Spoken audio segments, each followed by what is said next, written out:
Después de la boda de mi hermano, mis padres me llevaron a mí y a mi hija de 7 años a una carretera remota y dijeron, aquí es donde os bajáis. La casa es suya ahora. Me quedé de pie en el polvo, aferrando la mano de mi hija. No sabían de la herencia oculta que había asegurado.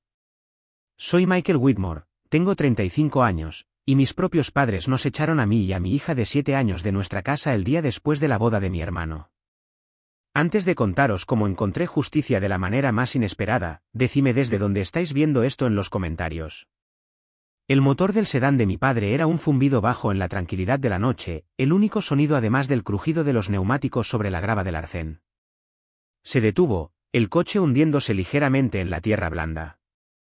Afuera, no había nada más que un campo oscureciéndose y una carretera larga y vacía que se extendía hacia el crepúsculo de Oregón. Aquí es donde os bajáis, dijo mi padre, Robert. Su voz era plana, desprovista de toda emoción. Era el mismo tono que usaba para leer los precios de las acciones en el periódico de la mañana. Lo miré, luego a mi madre, Patricia, en el asiento del pasajero. Estaba mirando al frente, con las manos entrelazadas tan apretadamente en su regazo que se estaban poniendo blancas. Mi hermano, Nathan, y su nueva esposa, Vanessa, no estaban con ellos. Ellos habían hecho su parte ayer en la reunión familiar donde anunciaron alegremente que la casa era suya. Este era solo el acto final, brutal de ejecución. ¿De qué estás hablando?, pregunté, aunque un frío temor ya se estaba filtrando en mis huesos, espeso y pesado como el barro. En el asiento trasero, mi hija Emma se removió. Presionó su cara contra la ventana, con su pequeña frente fruncida por la confusión. «Papi, ¿vamos de acampada?» «Es una sorpresa». Mi padre se giró, sus ojos encontrándose con los míos en el espejo retrovisor. Eran fríos, como astillas de granito. La casa es para la familia de Nathan ahora. Él tiene un hijo en camino, necesitan el espacio. ¿El espacio? Mi voz se quebró, las palabras saliendo de mi garganta a borbotones. He vivido allí toda mi vida. Emma nació en esa casa. He pagado los impuestos sobre ella durante los últimos 5 años. Arreglé el techo el verano pasado. Has tenido 7 años de vida gratis mientras él construía su carrera, dijo mi madre, su voz afilada como vidrio roto. Finalmente se giró para mirarme, pero no con simpatía. Era con una extraña y dura finalidad, como si estuviera mirando a un extraño que se había quedado más de lo debido. Abrió su puerta, caminó hacia mi lado y abrió la puerta trasera de un tirón. Le entregó a Emma una pequeña mochila púrpura. Empacamos algunos de tus juguetes, cariño. Habían planeado esto. Las 2 maletas en el maletero no eran para un viaje, eran nuestro aviso de desalojo. Mi padre salió y abrió el maletero, sacando nuestras 2 maletas desgastadas y mi bolsa para el portátil. Las dejó caer en el polvo al lado de la carretera con un golpe sordo.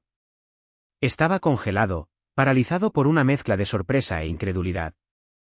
Esto no podía estar sucediendo. Estos eran mis padres, las personas que se suponía que me amarían, que protegerían a su nieta. La pura crueldad calculada de esto era impresionante. No podéis hacer esto, susurré, las palabras atascándose en mi garganta. Esto no sois vosotros. Robert cerró el maletero de golpe, el sonido resonando en la quietud. Ya está hecho. Volvió a subir al coche. Patricia la siguió, sin darnos una segunda mirada. El motor rugió a la vida, y el coche se alejó, levantando una nube de polvo que se asentó sobre nosotros como un sudario fúnebre. Emma comenzó a llorar, un sonido suave y aterrorizado que destrozó mi corazón en 1.000.000 de pedazos. Estaba allí, al lado de una carretera desierta con mi hija llorando, 2 maletas y la ropa que llevábamos puesta. Se lo habían llevado todo, mi hogar, mi seguridad, mi pasado, mi familia. Pero mientras me arrodillaba y envolvía mis brazos alrededor de Emma, abrazándola con fuerza contra mi pecho, un solo pensamiento atravesó la desesperación, un recuerdo de mi difunta esposa Sara, un secreto que me había hecho prometer mantener. Pensaron que se lo habían llevado todo, pero no podían llevarse lo que no sabían que existía. En ese momento, mirando a la oscuridad donde las luces traseras de mi familia habían desaparecido, no era solo una víctima. Era un padre con una promesa que cumplir, y se habían olvidado de la única cosa que podía salvarnos. La primera llamada que hice fue a Jason. Ha sido mi mejor amigo desde que construíamos fuertes en el bosque detrás de la casa. Ni siquiera me dejó terminar la frase. Mi voz era un susurro ahogado, pero él escuchó el pánico debajo. ¿Dónde estás? Envíame tu ubicación. Voy en camino. No hubo vacilación, solo apoyo inmediato e inquebrantable. Llegó 20 minutos después en su destartalada Ford Ranger, una visión más bienvenida que cualquier carro de ángeles. Saltó antes de que el motor se apagara, su rostro era una máscara de furia y preocupación. No dijo una palabra sobre mis lágrimas. Simplemente me abrazó con fuerza con un brazo, luego recogió a una Emma que todavía sollozaba y la abrochó cuidadosamente en el asiento del pasajero, tratándola como si estuviera hecha de vidrio hilado. «Monstruos», murmuró entre dientes mientras tiraba nuestras maletas en la plataforma de la camioneta. Absolutos monstruos de sangre fría. La casa de Jason no era grande, pero su habitación de invitados se sentía como el Ritz-Carlton. Su esposa, Clara, una enfermera con los ojos más amables que había visto en mi vida, inmediatamente se hizo cargo. Preparó un baño caliente para Emma, le encontró algunos de los pijamas de su propia hija y le leyó un cuento hasta que sus lágrimas cesaron y se quedó dormida en una cama de verdad, segura y cálida por primera vez en horas. Podía respirar. Después de que Emma estuviera acostada, me senté en la mesa de la cocina de Jason, una taza de café enfriándose en mis manos. Me quedé mirando la pared, los eventos del día reproduciéndose en un bucle horripilante. No entiendo, seguía diciendo, las palabras sintiéndose huecas e inútiles. ¿Cómo pudieron? ¿Cómo puede un padre y una madre hacerle eso a su propio hijo? Jason se apoyó contra el mostrador, con los brazos cruzados. Su rostro habitualmente alegre estaba duro con ira por mí. Mike, voy a ser honesto contigo, tío, y tal vez debería haber dicho esto hace años. He estado viendo esto durante años. Ha sido una combustión lenta, la forma en que siempre ponen a Nathan primero. La forma en que te trataron como la ayuda confiable y no remunerada. Tenía razón. No fue una traición repentina, fue la culminación de miles de pequeñas traiciones que había ignorado por mantener la paz.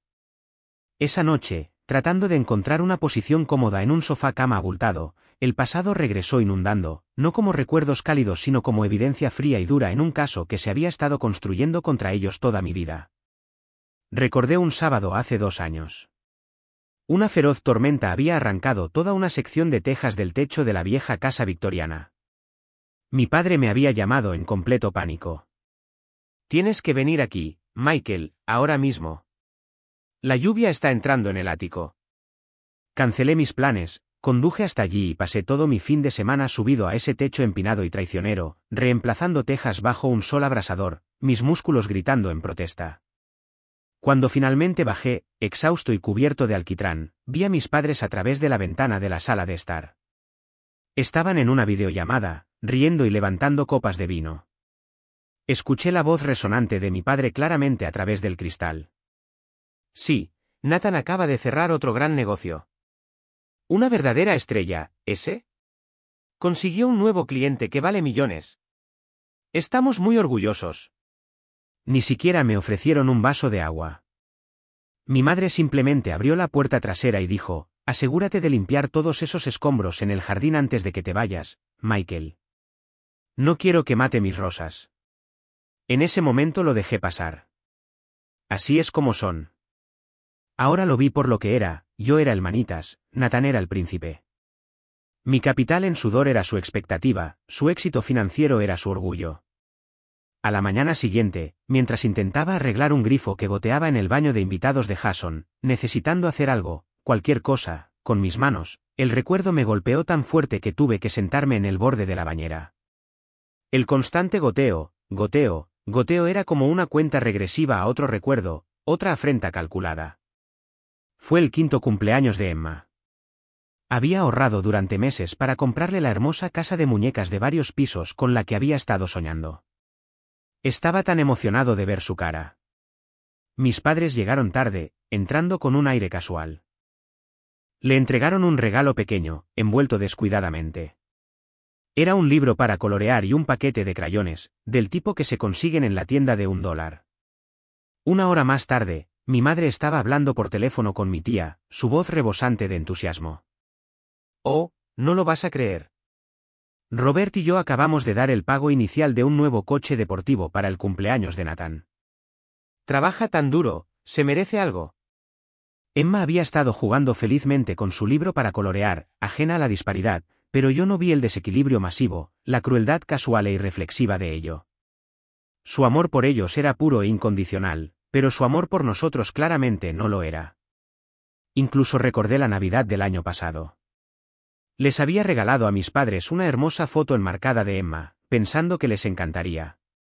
Me dieron las gracias cortésmente y la pusieron en una mesa auxiliar. Nathan les regaló un nuevo televisor inteligente. Era la pieza central de la sala de estar para Año Nuevo. Se esperaba que lo montara en la pared para ellos. Eres tan bueno con estas cosas, Michael, había dicho mi padre, dándome una palmada en el hombro mientras Nathan se sentaba en el sofá, indicándome dónde colocarlo. Estos recuerdos ya no eran solo tristes, eran pruebas. Formaron un patrón tan claro, tan innegable, que me sentí estúpido por no haberlo visto antes. El primer paso práctico fue una llamada a Elaine Martínez. Había sido la abogada de mi difunta esposa Sara, una mujer aguda y sensata de unos 50 años que nos había ayudado con nuestros testamentos después de que naciera Emma. Mis manos temblaban mientras marcaba su número, mi garganta tensa con una mezcla de vergüenza e ira. ¿Cómo siquiera empiezas a contarle a alguien esta historia? Elaine, soy Michael Whitmore, el marido de Sara. Le expliqué la situación, mi voz vacilando mientras contaba los eventos. Ella escuchó pacientemente, el silencio al otro lado de la línea puntuado solo por el furioso rasguido de su bolígrafo. Era el sonido de un plan de batalla que se estaba dibujando. Michael, dijo cuando terminé, su voz tranquila pero con un borde de acero, en primer lugar, siento mucho que esto te haya sucedido. Esto es inconcebible. Es monstruoso. Pero quiero que me escuches con mucha atención. Respira. Tomé una respiración temblorosa. Antes de que Sara falleciera, hizo algunos arreglos. Era una planificadora, ella vio cosas, Michael. Vio la dinámica en tu familia. Nunca quiso causar alboroto o crear tensión, así que me pidió que lo mantuviera en silencio, pero heredó una propiedad de su abuela. Es una pequeña cabaña junto al lago, de unas 15 acres de tierra a las afueras de Portland. Está en un fideicomiso para Emma, contigo como único administrador. El fideicomiso también incluye un pequeño fondo, nada que cambie la vida, pero suficiente para que te pongas de pie y cubras los impuestos durante algunos años. Las lágrimas corrían por mi rostro, silenciosas y calientes. Sara, mi práctica, maravillosa y cariñosa Sara, incluso después de todos estos años, todavía nos estaba cuidando. Yo sabía sobre la cabaña, tartamudeé, mi voz espesa por la emoción. Íbamos a arreglarla algún día como una sorpresa para todos, una escapada familiar. No sabía sobre el fondo fiduciario. Los documentos están aquí en mi oficina, sanos y salvos, dijo Elaine. Es todo tuyo, Michael, libre y claro. No pueden tocarlo. Es tu fortaleza. Era un salvavidas, un lugar real y tangible al que ir, un nuevo comienzo, regalado por el amor de mi vida. Unos días después de agradecer a Jason y Clara con promesas de pagarles, todavía no sabía cómo lo haría, conduje una UAU alquilada con nuestras pocas pertenencias hasta el lago. La cabaña era tal como la recordaba de una visita hace años, rústica, un poco deteriorada, con olor a pino y tierra húmeda. El porche de madera se hundía en una esquina, la pintura verde se estaba despegando como piel quemada por el sol, y una persiana colgaba torcida de una ventana del segundo piso como un ojo guiñando. Pero a través de las ventanas cubiertas de mugre, podía ver el lago brillando bajo el sol de la tarde. Emma, que había estado callada y retraída durante días, jadeó, con los ojos muy abiertos. Papi, ¿es eso un lago de verdad? Lo es, cariño, dije, una sonrisa genuina extendiéndose por mi rostro por primera vez en lo que se sentía como una eternidad, y esta es nuestra nueva casa. Corrió hacia la orilla del agua, su risa resonando entre los árboles. Por un momento, viéndola perseguir una libélula, sentí una profunda sensación de paz. Pero esa paz se hizo añicos cuando regresé a la carretera principal para recoger el correo. Un enorme y llamativo letrero había sido clavado en el suelo a solo unos cientos de metros de nuestra nueva entrada, Lakeside Estates, próximamente hogares de lujo. Era una nueva urbanización de alta gama. La ironía era una píldora amarga de tragar. El mundo seguía adelante, construyendo nuevas casas de lujo mientras la mía me había sido robada de debajo de mis pies. Esa noche, sentado en el suelo polvoriento de la cabaña, miré la pila de trabajo que tenía por delante, la pintura despegándose, el techo con goteras, el jardín cubierto de maleza, la fontanería antigua. Era abrumador. Sentí una ola de desesperación apoderarse de mí. ¿Era esto todo? ¿Esconderme en una cabaña destartalada mientras mi hermano y su esposa redecoraban mi casa, riendo en las habitaciones donde mi hija dio sus primeros pasos? Fue entonces cuando me di cuenta de que la cabaña no era solo un refugio, era un punto de partida. Era un lugar para lamer mis heridas, sí, pero también era un lugar para planificar mi batalla. Me habían echado pensando que me derrumbaría y desaparecería. Me habían subestimado. Habían subestimado el amor de Sara, y habían subestimado enormemente la lucha que tiene un padre cuando el futuro de su hijo está en juego. Miré a Emma, dormida en un colchón en el suelo, su rostro tranquilo a la luz de la luna que entraba por la ventana sucia. No se trataba solo de recuperar lo que era mío, se trataba de mostrarle que no dejas que los matones ganen, no dejas que la crueldad permanezca, contraatacas. Y yo apenas estaba comenzando. Las primeras semanas en la cabaña fueron un torbellino de trabajo duro y rabia hirviendo a fuego lento. De día, era un torbellino de actividad. Aprendí a usar una motosierra para despejar la maleza que había asfixiado el jardín. Remendé el techo con goteras con alquitrán y sudor. Limpié años de mugre, encontrando pisos de madera maciza debajo de capas de linóleo. Por la noche, después de que Emma se quedaba dormida, comenzaba mi segundo trabajo. La cabaña se quedaba en silencio, excepto por el canto de los grillos y el murmullo bajo de mi voz por teléfono con Elaine Martínez. «Tenemos un caso, Michael», dijo Elaine durante una de nuestras llamadas estratégicas nocturnas. Su voz siempre era un ancla tranquila en mi tormenta de emociones. «Según el gran volumen de tus contribuciones financieras a los impuestos sobre la propiedad y el mantenimiento, podemos presentar una demanda por restitución financiera, pero probar el fraude en la transferencia de propiedad, eso es más difícil. Es tu palabra contra la de tu padre. Un jurado podría simplemente ver una disputa familiar. Pero es la verdad», insistí, caminando de un lado a otro en la pequeña sala de estar. Me dijo que eran documentos de seguros. Sabía que Emma estaba enferma. Se aprovechó de mí. «Te creo, Michael, al 100%, dijo, y escuchar esas palabras de alguien tan agudo y lógico fue como un bálsamo en una herida en carne viva. Pero un tribunal necesita más que creer, necesita pruebas. Necesitamos encontrar una grieta en su historia, algo que pruebe la intención. El día que presentamos la demanda fue el día en que la guerra comenzó oficialmente. Elaine envió un mensajero para entregar a mis padres y a Nathan los documentos legales en la casa de Chestnut Lane. Me permití imaginar la escena por un momento, el mensajero en la puerta, el sobregrueso, la comprensión que amanecía en sus rostros, la sorpresa, la indignación, la pura audacia del hijo que habían descartado atreviéndose a contraatacar. Su respuesta llegó una semana después, no en una presentación legal formal sino en un ataque mucho más personal y venenoso. Estaba subido en una escalera, tratando de desencajar una ventana que había estado pintada durante años, cuando mi teléfono vibró en mi bolsillo. Vi el nombre de Nathan parpadear en la pantalla, y mi estómago se contrajo en un nudo apretado y duro. Casi no contesté. Una parte de mí solo quería que me dejaran en paz, pero sabía que no podía, tenía que enfrentar esto. «¿Qué quieres, Nathan?», dije, mi voz más plana y fría de lo que pretendía. «¿Qué quiero?», se rió, un sonido engreído y arrogante que me irritaba los nervios como uñas en una pizarra. «Quiero saber qué demonios crees que estás haciendo». «¿Una demanda? ¿En serio, Mike? ¿Estás tan desesperado por una limosna? Me echaste a mí y a mi hija de nuestra casa. ¿Qué esperabas que hiciera, que te enviara una tarjeta de agradecimiento?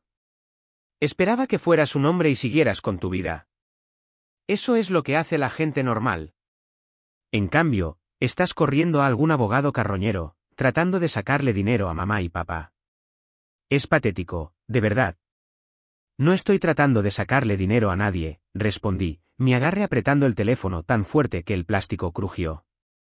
«Estoy tratando de recuperar lo que me robaste. Tú y ellos. No robamos nada. La casa es mía. Mamá y papá me la dieron porque soy yo quien va a continuar con el legado familiar, no tú. Y en cuanto al dinero que supuestamente pusiste, considéralo alquiler.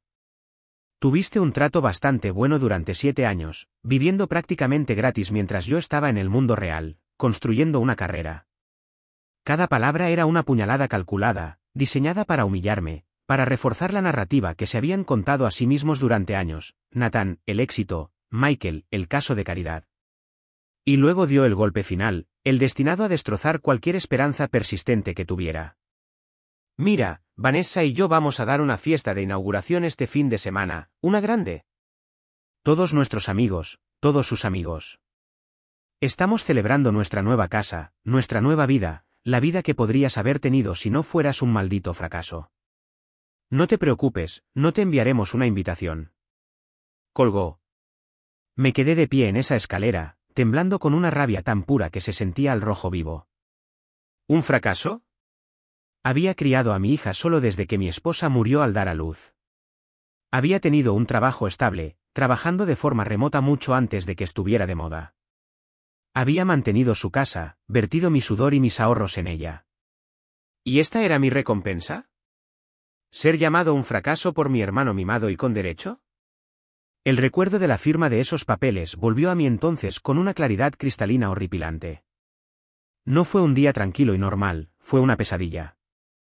Emma había estado enferma, muy enferma, con una fiebre altísima de 104, un viaje aterrador a la sala de emergencias, los médicos hablando de sustos de meningitis, mi mente un frenético lío lleno de oraciones de preocupación. Acabábamos de llegar a casa horas después, la fiebre finalmente había remitido y ella estaba durmiendo, exhausta. Yo era un zombi, emocional y físicamente agotado, funcionando solo con adrenalina y miedo. Fue entonces cuando apareció mi padre, no con sopa, no con una palabra de consuelo. Tenía un archivo manila de papeles en su mano. Michael, siento molestarte ahora, hijo, había dicho, su voz rezumando una falsa preocupación que me hacía sentir escalofríos en la piel en retrospectiva. Sé que estás agotado, pero la compañía de seguros necesita que estos estén firmados para mañana. Es solo una renovación de la póliza de propietario. He marcado las páginas. Puedes firmar aquí, aquí y aquí. Recuerdo haber mirado la pila de papeles, mis ojos borrosos por la fatiga. Vi membretes de aspecto oficial, vi palabras como póliza y prima. No tenía la energía para leer la letra pequeña. Este era mi padre, mi padre. Confías en tu padre. Así que firmé donde él señaló, mi único pensamiento era volver a la cabecera de mi hijita enferma. No solo me había pedido que firmara, había esperado mi momento más débil y vulnerable. Había convertido mi amor por mi hija en un arma contra mí. Eso no era solo codicia, eso no era solo favoritismo, eso era pura maldad premeditada. La ira me galvanizó. Bajé de la escalera, mis movimientos rígidos, y llamé a Elaine de inmediato. Van a dar una fiesta de inauguración, dije, mi voz tensa con furia controlada. Están celebrando. Démosles algo que realmente celebrar. Enmendamos la demanda. Solicitamos una orden judicial de emergencia para detener cualquier venta o refinanciación de la propiedad hasta que se escuchara nuestro caso. Detallamos la firma fraudulenta, especificando la fecha exacta y las circunstancias que rodearon la enfermedad de Emma. Estábamos trazando una línea en la arena. Unos días después, llegó una carta certificada a la cabaña. Era de mi madre. La abrí de golpe, mi corazón latiendo con fuerza, esperando más veneno, más justificaciones, pero era solo una frase, garabateada en un trozo de papel de nota de color crema claro: estás destrozando esta familia. Me quedé mirando las palabras, la asombrosa e inconmensurable hipocresía de ellas, quemando un agujero en el papel. ¿Yo estaba destrozando la familia? Habían puesto un cartucho de dinamita en los cimientos mismos de nuestra familia y luego tuvieron la audacia de culparme por la explosión. Caminé hacia la pared desnuda de la sala de estar y clavé la nota con un clavo oxidado. Sería mi recordatorio, un recordatorio de contra que estaba luchando, no solo por una casa o por dinero. Estaba luchando contra una versión de la realidad que habían fabricado, una narrativa retorcida donde ellos eran las víctimas benévolas y yo era el villano ingrato. La voz de Elaine por teléfono unos días después era sombría. Michael, han contratado a Braxton y Finch, un bufete de abogados de primer nivel, los litigantes mejores y más despiadados de la ciudad. No van a rendirse. Su respuesta inicial es clara: van a pintarte como un hermano resentido y celoso que está tratando de extorsionar a su familia amorosa y generosa. Entonces tenemos que probar que no son una familia amorosa, dije, mis ojos fijos en la nota en la pared. Lo haremos, respondió ella, pero nuestro caso, tal como está, se basa en tu testimonio sobre tus contribuciones y la firma fraudulenta. Es fuerte, pero no es un tiro seguro. Atacarán tu credibilidad. Torcerán tus palabras. Intentarán quebrarte en el estrado. Hizo una pausa, dejando que el peso de sus palabras se hundiera. Michael, necesitamos una prueba irrefutable, algo que no puedan negar ni torcer, algo irrefutable. Ahora mismo, no tenemos una. Sus palabras quedaron suspendidas en el aire mucho después de que terminara la llamada. Miré alrededor de la cabaña a medio terminar, la pila de facturas impagas en la mesa improvisada, la única nota odiosa clavada en la pared. La desesperación era una manta fría y pesada. Sentí que estaba llevando un cuchillo a un tiroteo. Pero luego miré una foto de Sara que había colocado en la repisa de la chimenea, su sonrisa brillante y confiada, y recordé algo más, algo que mi abuelo me había contado hace muchos años en un viaje de pesca en este mismo lago, una historia sobre una promesa. Era una posibilidad remota, un susurro de un recuerdo contra el vendaval rugiente de mis problemas actuales, pero en ese momento era todo lo que tenía. La búsqueda de esa prueba irrefutable acababa de comenzar. La vida en la cabaña se instaló en un nuevo ritmo exigente. Mis días eran un acto cuidadosamente equilibrado. Desde el amanecer hasta la tarde, fui trabajador de la construcción, fontanero y paisajista, alimentado por café y vídeos instructivos en línea. Aprendí a enlucir paredes, a soldar tuberías de cobre, a colocar pisos, hasta que mis manos estaban callosas y mi espalda dolía. Cada clavo que martillaba se sentía como un acto de desafío, cada tabla que aserraba sentía que estaba reconstruyendo no solo una casa sino mi propio sentido de autoestima. Por las tardes, era profesor. Le di clases en casa a Emma en nuestra nueva y resistente mesa de cocina. Trabajamos en matemáticas y lectura, pero su verdadera educación provino del mundo que nos rodeaba. Aprendió los nombres de los árboles, los cantos de los pájaros. La ciudad siempre la había puesto ansiosa, un cúmulo de energía nerviosa. Aquí, era una niña diferente. Estaba tranquila, curiosa e intrépida. Pasaba sus tardes recolectando piñas, lanzando piedras sobre el lago con una habilidad que estaba superando rápidamente la mía y dibujando imágenes de los ciervos que a veces vagaban por nuestro jardín. Este era nuestro santuario, y cuanto más lo construía con mis propias manos, más me daba cuenta de que no solo estaba luchando por recuperar la vieja casa, estaba luchando para proteger esta nueva. Pero la demanda se cernía sobre nosotros, un zumbido constante y de bajo grado de ansiedad. Elaine tenía razón, necesitábamos más. El recuerdo de las palabras de mi abuelo seguía molestándome como una canción que no podía sacarme de la cabeza. Habíamos estado sentados en su pequeña lancha de pesca de aluminio en este mismo lago. Debía tener unos 15 años, quejándome de alguna injusticia percibida con Nathan, de cómo había conseguido una bicicleta nueva mientras yo había tenido que ahorrar durante meses para una usada. Mi abuelo, un hombre tranquilo y reflexivo con ojos amables, había recogido su línea y me había mirado. La familia es complicada, Michael, había dicho. Las personas no siempre son lo que parecen. Tu padre, ve la carne de tu hermano, a veces se pierde tu sustancia. Pero la palabra de un hombre, su promesa, eso es lo que importa al final.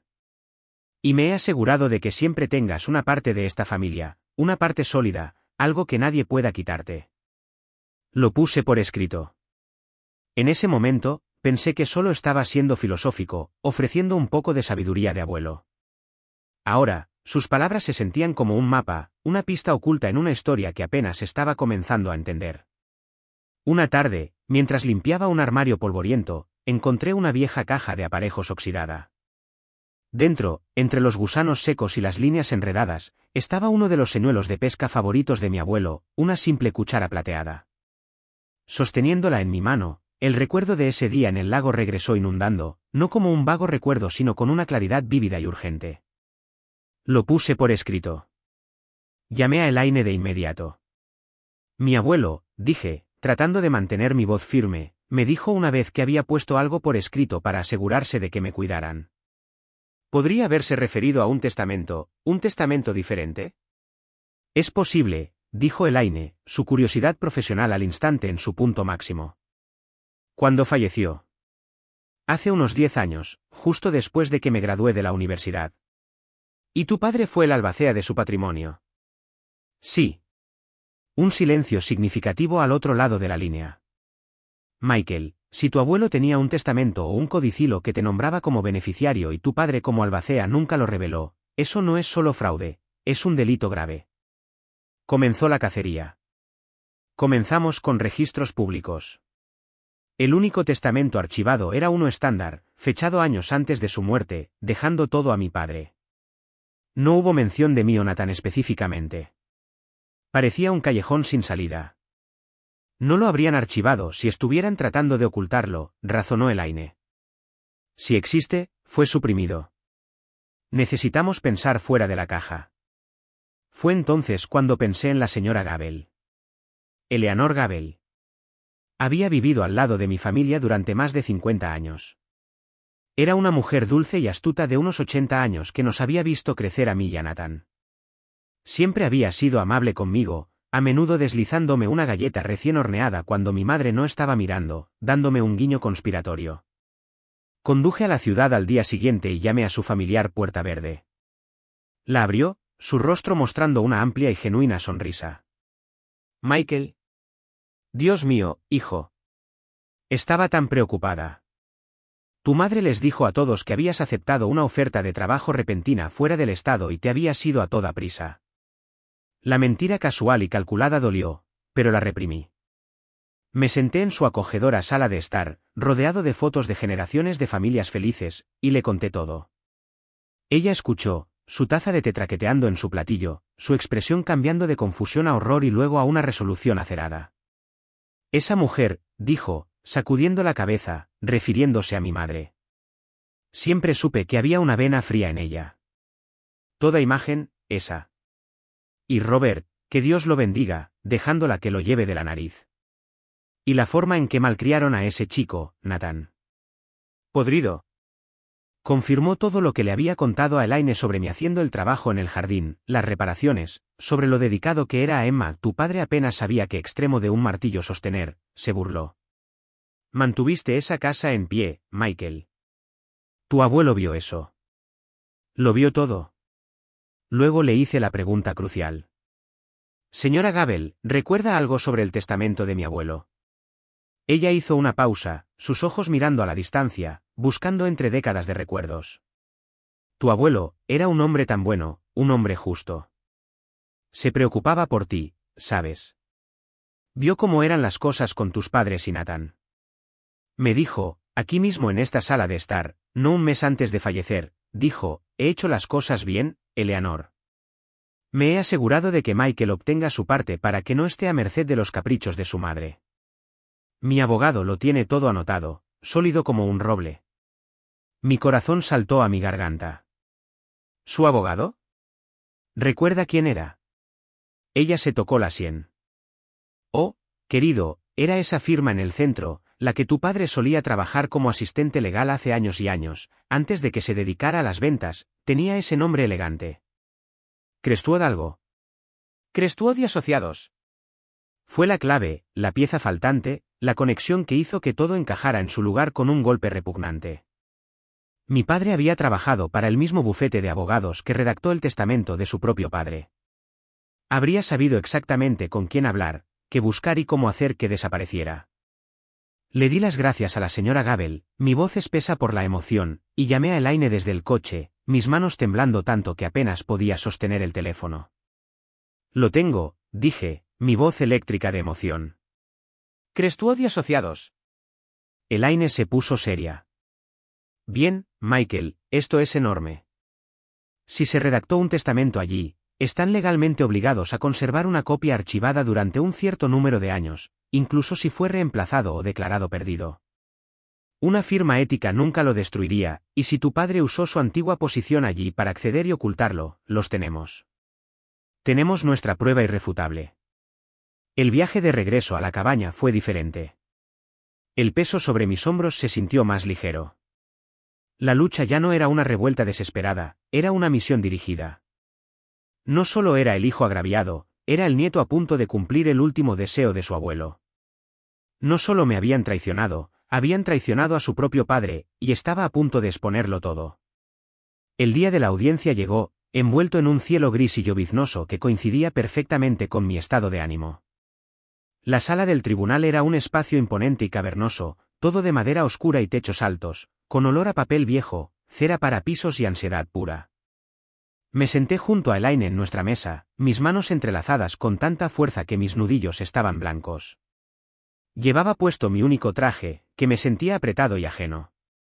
Al otro lado del pasillo se sentaba mi familia, un frente unido de arrogancia a medida. Mi padre, Robert, lucía sombrío e importante con un traje caro, la mandíbula tensa. Mi madre, Patricia, su rostro una máscara de fría indiferencia, ni un solo cabello fuera de lugar. Y Nathan, junto a una Vanessa visiblemente embarazada, susurrando en su oído y sonriendo con sorna en mi dirección. Me miraban, no como a un familiar, sino como a un insecto que estaban a punto de aplastar, una molestia menor en sus vidas por lo demás perfectas. Su abogado, un hombre elegante de pelo plateado llamado Harrison de Braxton and Finch, comenzó primero. Se movía con la gracia depredadora de un tiburón. Pintó una imagen de una familia generosa y amorosa que había apoyado a su hijo menos exitoso y sin motivación durante años. Me llamó un hombre descontento y oportunista, tergiversando mis años de contribuciones a la casa como las acciones desesperadas de un gorrón que intentaba asegurar su posición. Presentó la escritura de transferencia firmada como la prueba final e irrefutable de mi consentimiento. Cuando subí al estrado para el contrainterrogatorio, fue implacable.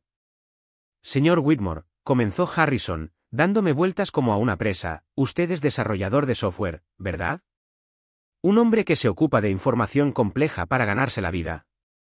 Sí, dije, mi voz firme a pesar de los latidos en mi pecho. Y, sin embargo, le está pidiendo a este tribunal que crea que usted, un hombre con una inteligencia superior a la media, firmó un documento legal que transfería la propiedad de una propiedad valorada en casi 1 millón sin leerlo. ¿Le parece esa la acción de un adulto competente? Mi hija tenía una fiebre de 40 grados. Mi padre me dijo que era una renovación de seguro. Confié en él. Harrison se burló, un sonido teatral destinado al juez. Confiaba en él, o vio una oportunidad después del hecho, cuando a su hermano, más exitoso, le dieron la casa, para extorsionar dinero a su propia familia. ¿No es cierto que estaba celoso del éxito de su hermano? Siguió machacando, tratando de hacerme parecer tonto, codicioso e incompetente. Podía sentir las miradas de suficiencia de mis padres y de Nathan desde el otro lado de la sala, deseando que me derrumbara. Pero me concentré en el consejo de Elaine, di la verdad, de forma sencilla y clara. Mira al juez. No te enfades. Déjalos. Luego fue el turno de Elaine. Estaba tranquila, metódica, su presencia un marcado contraste con el teatro llamativo de Harrison. Llamó a la señora Gabel al estrado, quien testificó maravillosamente y con una convicción inquebrantable sobre mis años de trabajo no remunerado y las declaraciones de mi abuelo. Harrison intentó desestimarla como una anciana confundida con una memoria defectuosa, pero la mente de la señora Gabel era férrea, y su justa indignación en mi nombre era palpable. Elaine luego presentó los registros financieros, copias de los cheques de impuestos a la propiedad que había escrito desde mi cuenta personal, recibos por miles de dólares en materiales para reparaciones que había hecho a lo largo de los años. La base de su narrativa de gorrón comenzó a resquebrajarse pieza por pieza. Pero el acto final fue el que lo cambió todo. Su señoría, dijo Elaine, su voz resonando con una tranquila confianza, el demandante desea llamar a una última testigo al estrado, la señorita Carol Beardsley. Una mujer de unos 60 años, con un rostro amable, maternal y ojos nerviosos, caminó hacia el estrado. Nunca la había visto antes. Miré a mi padre. Su rostro se había puesto pálido, una pérdida repentina e impactante de color. Sabía exactamente quién era. Señorita Beardsley, comenzó Elaine con suavidad, podría indicar su ocupación al tribunal. Ahora estoy jubilada, dijo, su voz suave pero clara, pero durante 40 años, hasta 2018, fui la jefa de registros y notaria del bufete de abogados Crestwood & Associates. Un murmullo recorrió la sala. Nathan se inclinó hacia adelante, susurrando urgentemente a su padre, quien simplemente negó con la cabeza ligeramente, con los ojos muy abiertos y fijos en la testigo. Señorita Beardsley, en su calidad de notaria, ¿recuerda a un cliente llamado George Whitmore, el abuelo de mi cliente? Oh, sí. Un hombre encantador, un verdadero caballero. Yo misma notaría su último testamento, allá por 2013. Elaine colocó un documento frente a ella. ¿Es esta una copia de la página de la firma de ese testamento? Sí, esa es mi firma. Ese es mi sello. Harrison se puso de pie de un salto. Objeción, su señoría. Esto es irrelevante. El testamento oficial que consta en los archivos ya ha sido presentado como prueba. Paciencia, señor Harrison, dijo el juez, inclinándose hacia adelante, su expresión ahora de intensa intriga. Veamos a dónde va la señora Martínez con esto. Señorita Beardsley, continuó Elaine con suavidad, este testamento era sencillo, dejando la herencia a su hijo, Robert Whitmore. Pero, ¿recuerda si había algo más, un codicilo, quizás, una enmienda a ese testamento? Carol Beardsley respiró hondo, con las manos entrelazadas en su regazo.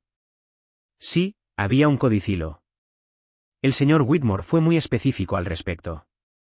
Vino una semana después de que se hiciera el testamento. Dijo que había estado pensando, y que estaba preocupado por su nieto menor, Michael. Quería asegurarse de que estuviera protegido, pasara lo que pasase. Me quedé sin aliento. Podía sentir mi corazón latiendo con fuerza contra mis costillas. Esto era todo. ¿Y qué establecía este codicilo?, preguntó Elaine, su voz clara como una campana.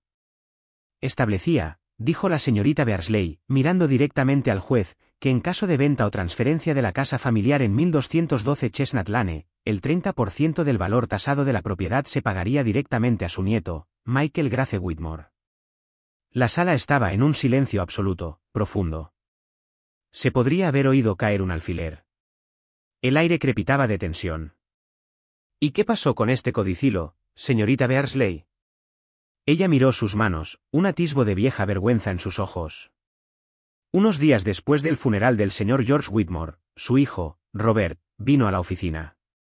Había trabajado allí como asistente legal hace años, así que todo el mundo lo conocía. Pidió ver el expediente. Dijo que quería hacer copias para sus archivos. Era el albacea, así que se lo di. Dudó, su voz temblando ligeramente. Estuvo en la sala de archivos durante mucho tiempo. Cuando salió, parecía nervioso. Dijo que el codicilo original debía haberse extraviado, y que su padre debía haber cambiado de opinión y destruirlo antes de morir. Me pidió que me deshiciera de nuestra copia de la oficina. Dijo que solo confundiría las cosas e iría en contra de los deseos finales de su padre. ¿Y lo hizo?, preguntó Elaine con suavidad. No, dijo, levantando la barbilla, su voz ganando fuerza. Se sentía mal. El señor Whitmore había sido tan insistente. Lo llamó el nido de ahorros de Michael. Así que marqué la copia como original potencialmente perdido, y la archivé en nuestro archivo de almacenamiento profundo, tal como dictaba el procedimiento. Me jubilé unos años después y me olvidé de todo hasta que su oficina me llamó. Elaine se volvió hacia el juez. Su señoría, tenemos una copia certificada de ese codicilo, recuperada de los archivos de Crestwood and Associates bajo citación. Recogió un documento de su mesa y lo llevó al estrado con pasos deliberados y medidos. El silencio se rompió con un jadeo ahogado de mi madre. Mi padre se había desplomado en su silla, con el rostro del color de la ceniza. Parecía un hombre que acababa de ver un fantasma. Pero fue la reacción de Nathan la que nunca olvidaré. No me estaba mirando a mí. Estaba mirando a sus padres, con la boca ligeramente entreabierta, su rostro, antes tan engreído y arrogante, era ahora una máscara de pura furia. Era la mirada de un hombre que se daba cuenta de que la vida perfecta y dorada que le habían entregado estaba construida sobre una base de mentiras, no mis mentiras. El niño de oro acababa de descubrir que su trono estaba hecho de cartón. El juez leyó el documento, con una expresión sombría. Levantó la vista, mirando por encima de sus gafas, primero a la señorita Beardsley con un gesto de agradecimiento, y luego a mi padre. Señor Whitmore, dijo, su voz peligrosamente baja, tendrá mucho que explicar, y le sugiero que lo haga con un abogado defensor penal. El mazo cayó como un trueno, el sonido sellando su destino. La justicia no solo se había hecho, había sido excavada de una década de mentiras y finalmente sacada a la luz. Salir de la sala se sintió como salir de un largo y oscuro túnel a la luz cegadora del sol. Mis piernas estaban temblorosas, mi mente entumecida. No solo había ganado, había sido reivindicado. La verdad, mi verdad, había sido finalmente escuchada y validada de la manera más pública posible. Pero la victoria fue complicada, teñida de una profunda tristeza. Ver a mi padre derrumbarse, la expresión horrorizada de mi madre, la mirada de total traición de Nathan, seguían siendo mis padres, mi hermano. Una pequeña parte de mí sintió una punzada de algo, no lástima, sino un profundo y doloroso anhelo por lo que nuestra familia podría haber sido, y ahora nunca sería. Las consecuencias fueron inmediatas y catastróficas para ellos. El fallo del juez fue mordaz. Ordenó el pago inmediato del 30% del valor tasado actual de la casa, lo que ascendió a poco más de $240.000. También remitió formalmente el caso de mi padre a la fiscalía para que se investigara un delito grave de fraude y ocultamiento. La humillación pública apenas comenzaba. El golpe financiero golpeó a Nathan y Vanessa con más fuerza. Ya habían gastado una fortuna en reformas, derribando paredes e instalando una cocina de alta gama con encimeras de mármol italiano, todo a crédito, asumiendo que la casa era una gallina de los huevos de oro. Ahora estaban repentinamente enganchados por $250.000 que no tenían, con una hipoteca basada en el valor total de la casa. La noche después del veredicto, sonó mi teléfono. Era un número desconocido. Contesté con cautela. Era Vanessa. Su voz, generalmente tan suave y confiada, era estridente con un pánico que rayaba en la histeria. Tienes que parar esto, Michael, suplicó, sin preámbulos, sin disculpas. No puedes quitarnos este dinero. Estaremos arruinados. Tendremos que declararnos en bancarrota. Esto no se trata de ti, Vanessa, dije con calma, el tono distante de mi propia voz me sorprendió.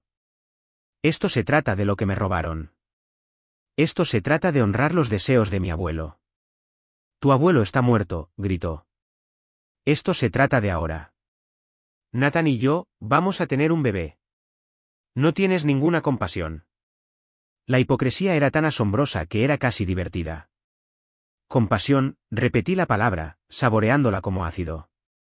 ¿Dónde estaba tu compasión cuando te quedaste de brazos cruzados y permitiste que mi familia nos llevara a mí y a mi hija de 7 años a un motel barato y nos abandonara? ¿Dónde estaba tu compasión cuando me llamaste fracasado por vivir en la misma casa que estabas tan desesperada por conseguir? Tendrás que resolverlo, como yo lo hice. Colgué el teléfono, con la mano firme. La olla a presión de su vida perfecta explotó. Jason, que todavía tenía amigos en su amplio círculo social, me dio a regañadientes las actualizaciones. Las discusiones a gritos entre Nathan y Vanessa se volvieron legendarias, a veces extendiéndose a su jardín delantero perfectamente cuidado para que los vecinos las oyeran. Él la culpaba a ella por presionarlo para que fuera tan codicioso, por sus gustos caros. Ella lo culpaba a él y a su familia corrupta y mentirosa por arrastrarla a su lío. La casa de ensueño se convirtió en un campo de batalla. En un movimiento desesperado, Vanessa llamó a sus padres adinerados, rogando por un rescate. Este fue el segundo giro, el que nunca vi venir. Sus padres, que habían hecho alarde de su riqueza en la lujosa boda, se negaron rotundamente. Su razón, como lo contó Jason, fue fría y simple. No querían que el nombre de su familia se asociara con el fraude. No habían criado a su hija para que se casara con una familia que engañara a sus propios parientes. El apoyo con el que Nathan y Vanessa habían contado era totalmente condicional, y acababan de violar los términos. Su matrimonio, construido sobre una base de estatus y dinero, comenzó a desmoronarse en el momento en que ambos se vieron amenazados. El estrés afectó a mi padre. Una semana después de la audiencia, sufrió un leve ataque al corazón. Se recuperó, pero algo en él se había roto. El hombre arrogante y dominante que había conocido toda mi vida se había ido, reemplazado por un anciano frágil y asustado enfrentado a las consecuencias públicas de su propio engaño. Mi madre, sin embargo, se mantuvo obstinada, su orgullo una fortaleza. Me llamó una vez, su voz mezclada con el viejo veneno familiar. Espero que estés feliz ahora, escupió. Has destruido a tu padre. Has destruido a esta familia, todo por un poco de dinero. No, mamá, dije, mi voz cansada pero firme. Tú y papá hicieron eso hace mucho tiempo, cuando decidieron que un hijo valía más que el otro. Lo destruyeron cuando mintieron a la memoria de su propio padre. Solo que finalmente fueron atrapados. El verdadero punto de inflexión para ella provino de una fuente improbable, las redes sociales. La esposa de Jason, Clara, había estado publicando fotos de nuestra vida en la cabaña. Fotos de mí y de Emma pescando en el lago, nuestros rostros radiantes. Una foto del próspero huerto que habíamos plantado juntos.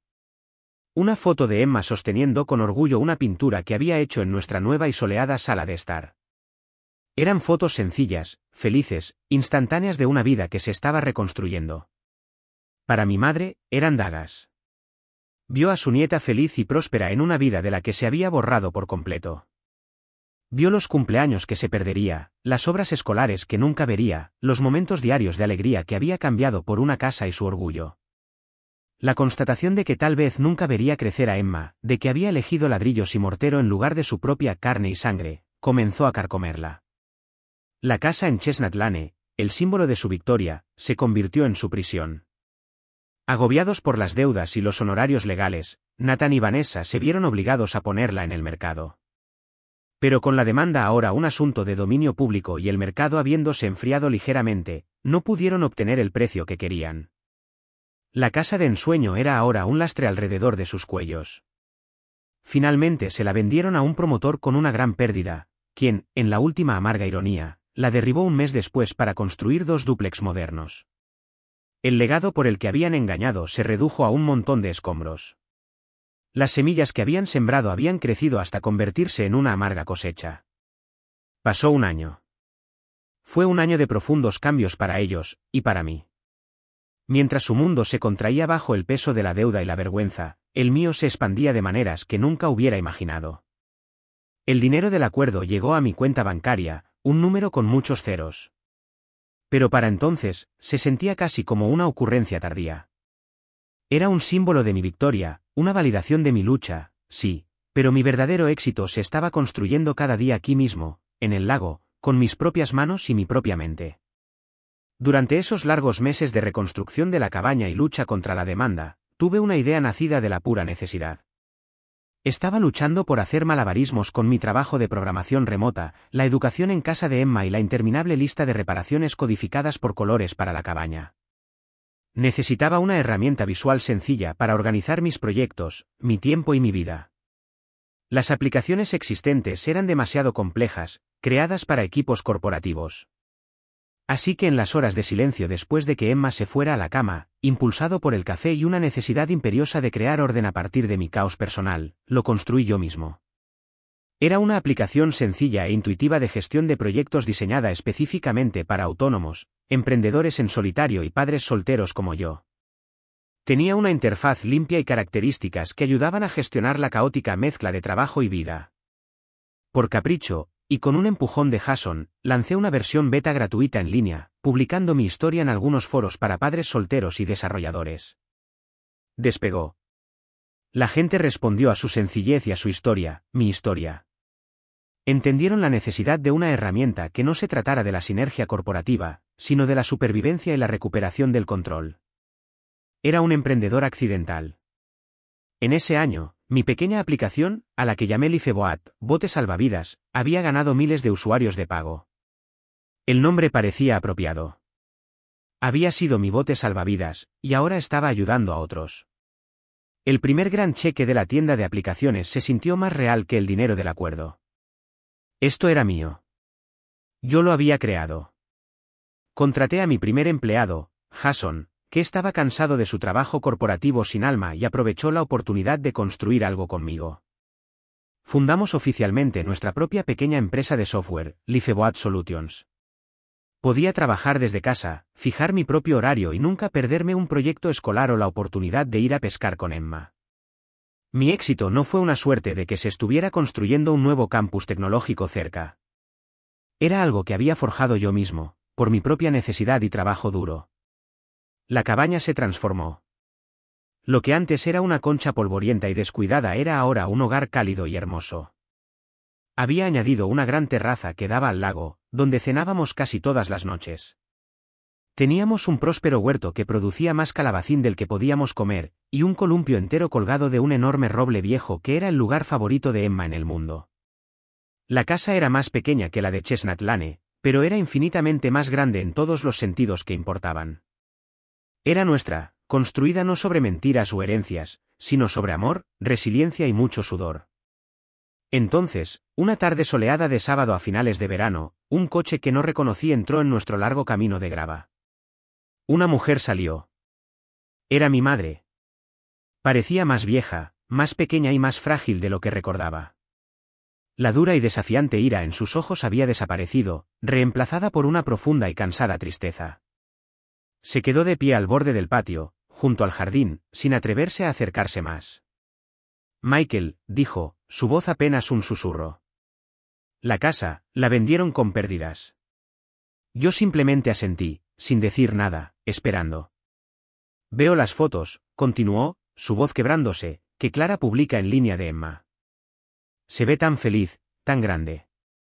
Lágrimas comenzaron a brotar en sus ojos, lágrimas reales, no las lágrimas de cocodrilo de autocompasión a las que estaba acostumbrado. Yo solo, quería verla. No era una disculpa, no la que me merecía, pero era una grieta en la pared de su orgullo. El yo antiguo, el yo de hace un año, habría cedido al instante, desesperado por cualquier migaja de afecto maternal. Pero el hombre que estaba de pie ante ella ahora era diferente. Había construido una vida sin ella. Había construido una fortaleza de autorrespeto alrededor de mí mismo y de mi hija.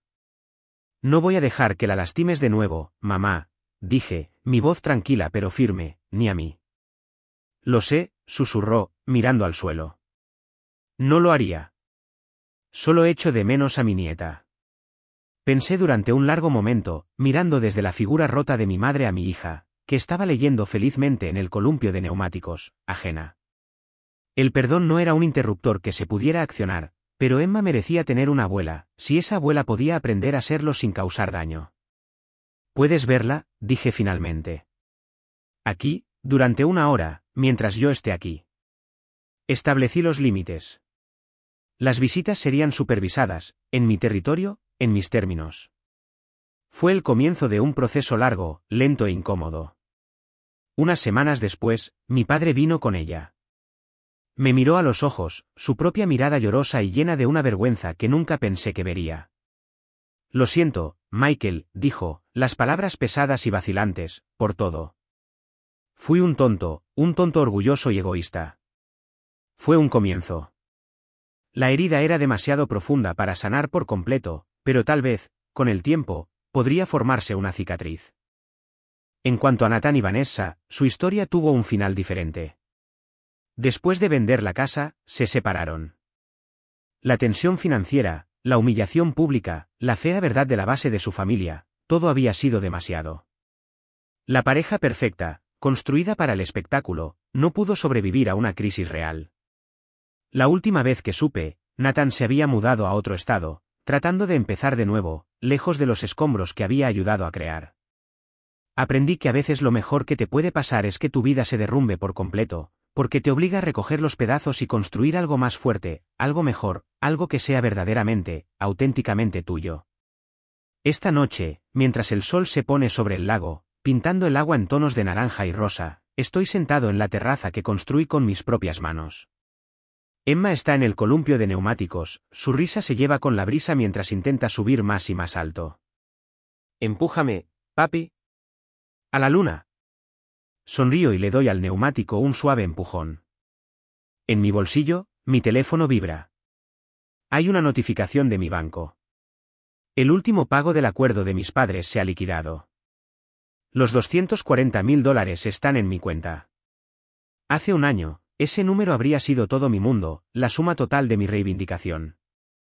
Ahora, se siente como una nota al pie de página, un epílogo de una historia que ya ha terminado. El dinero es útil, por supuesto. Se destinará al fondo universitario de Emma, al crecimiento de nuestra empresa, a asegurar un futuro estable y brillante. Pero no es el premio. El premio es este, el sonido de la risa de mi hija, la sensación sólida de la terraza bajo mis pies, la certeza de que cada cosa en nuestra vida es honesta, ganada y real. Nosotros construimos esto. Mis padres y yo todavía estamos navegando por nuestra nueva realidad. Las visitas son incómodas, llenas de largos silencios y el peso tácito del pasado. Tal vez algún día se sienta normal de nuevo, pero lo dudo. Algunas cosas, una vez rotas, nunca se pueden volver a juntar exactamente de la misma manera. La confianza se ha ido para siempre. Pero lo estamos intentando, y por ahora, eso tiene que ser suficiente. La verdadera casa por la que estaba luchando no era la de Chestnut Lane. Nunca se trató de la madera, el yeso o la dirección. Se trataba de encontrar un lugar donde seas valorado, donde estés seguro y donde tu amor sea devuelto sin condiciones. La traición de mi familia, tan dolorosa y profundamente hiriente como fue, me obligó a dejar de buscar esa validación en ellos y a construirla por mí mismo. Me echaron de su casa, pero al hacerlo, me llevaron a un hogar que nunca habría encontrado de otro modo. Un hogar construido sobre la verdad, sobre la resiliencia y sobre el amor feroz e interminable de un padre por su hija. Un hogar donde ella nunca, jamás, tendrá que cuestionar su lugar en el mundo. Gracias por escuchar mi historia. Espero que haya resonado contigo de alguna manera. ¿Alguna vez has tenido que luchar por algo en lo que creías, incluso contra las personas en las que se suponía que debías confiar? Comparte tu historia en los comentarios de abajo, y no olvides darle a me gusta y suscribirte para que no te pierdas lo que viene.